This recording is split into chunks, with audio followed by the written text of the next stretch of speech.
Well, hello and welcome to the Spirit Safe. My name's Rob. Thank you very much indeed for joining me. One of my favourite distilleries is Glenfarclas, and I've reviewed quite a few of them. The 8, the 10, the 105 cask strength, the 12, the 15, the 21, and now we're going to have the 17. And I have a little bottle of the 15 to compare it to. I like Glenfarclas very much, family-owned distillery. I like their old-fashioned packaging, although the brown on this 17-year-old is not my favourite colour of the range. But you know, it's classic. I do enjoy it. This is bottled at 43% ABV. You get the brown bottle with this. Anything over 15 gets a brown bottle with Glenfarclas. So this will be a vertical tasting, because I'll be comparing it with the 15. The 15 is at 46 and this is at 43. And I think the 17 used to be a travel retail exclusive, but it's been in stores for quite some time actually. It's been available for a long time in BC, and it seems like it's been a bit of a slow seller. It's just always on the shelves. They've never, it never seems to run down like other whiskies do. I paid about $100 for this out of Alberta. The BC price for this whiskey, I recently checked, $209. Crazy, really, really high. I remember it being 136, or you know, around that area, and I think it may have gone up to 160. I stopped looking, and now 209. Crazy. So I obviously paid less than half the BC price.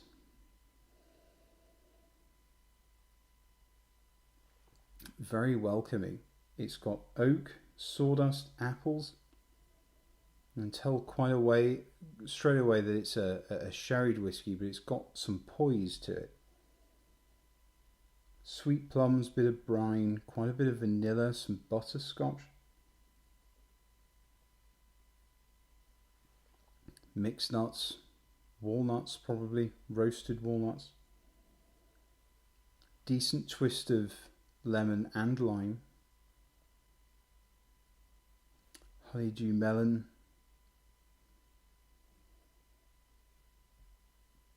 Bit of dark chocolate. Picking up wine gum candies, the red and black type, with a good lick of honey.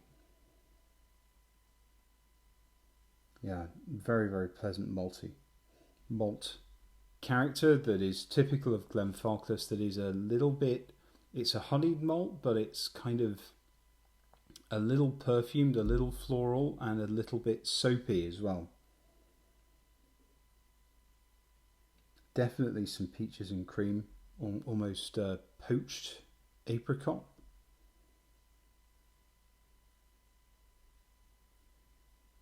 Mulled wine spice.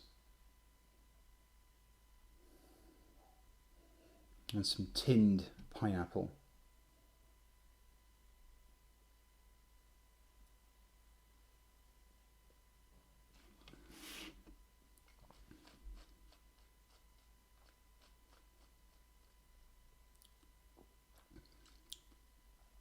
The palate at its full strength. Lovely balance between vanilla, spice and sherry. There's some apple, a tangy sherry note, a bit of oak, some brine, sweet fruits, so strawberry and blackcurrant. The classic soapiness, a raspberry coulis, a warming nutmeg.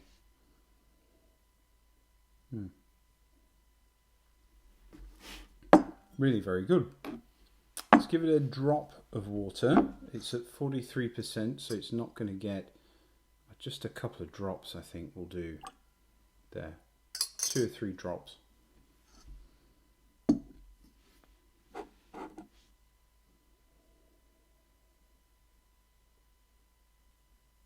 More sweet pineapple, guava. lemon and lime. Picking up a milk chocolate now.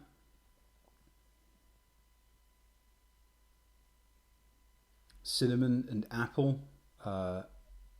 Green apple peel.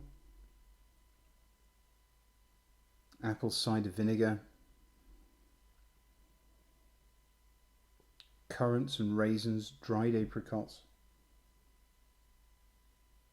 Molasses and a mixed Indian spice that's becoming a little bit more intense.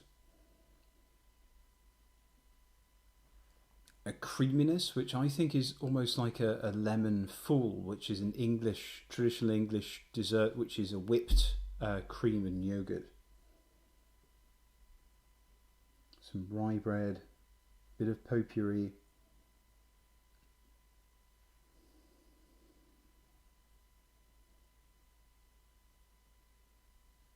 More chocolate and oat starting to come through.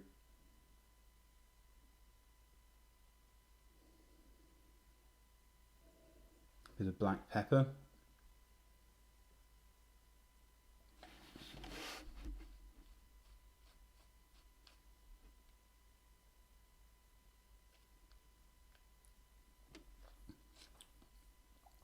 The palate with some water. Nice toasty oak.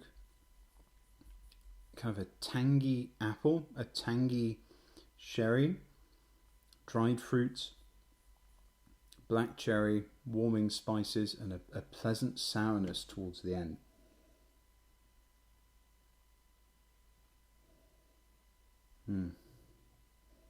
It's a lot more of the cinnamon and spice starts to come out, and the dried fruit with a drop of water. So let's have a comparison with the 15.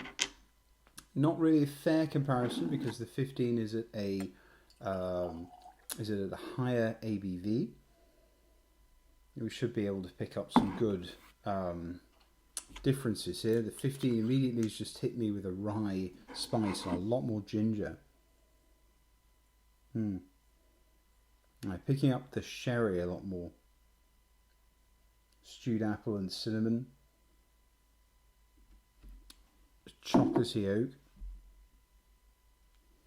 And much more alcohol fumes.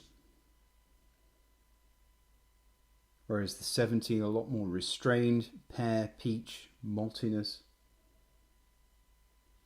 I'm doing again a lot more ginger and chocolate in there.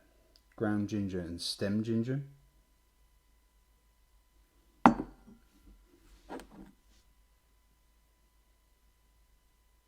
And both have soapiness, but the 15 you do detect a bit more alcohol that comes across with, it just a more robust nose.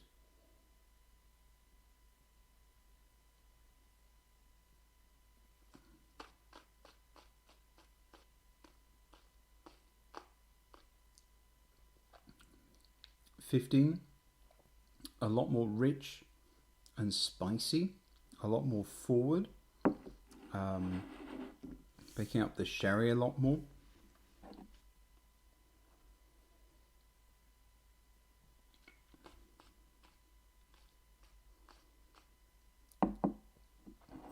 The palate on the 17, more chocolate, more malt,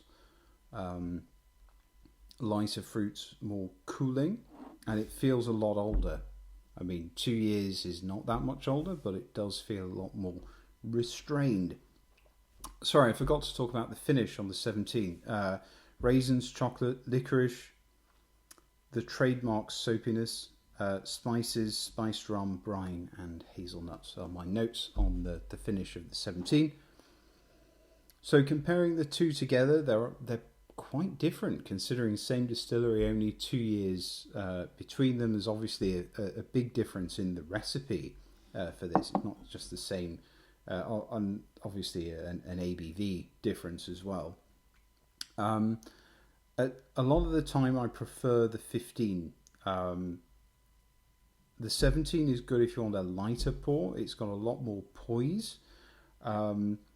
I say the 15 is probably more an autumn-winter, which is where we are now, and the 17 is more a spring-summer. I like the robustness of the 15. I also like the price of the 15. It's a heck of a lot cheaper than the 17. But both of them are good, and I think Glenfarclas fans would enjoy both of them. I think they're both very, very good whiskies.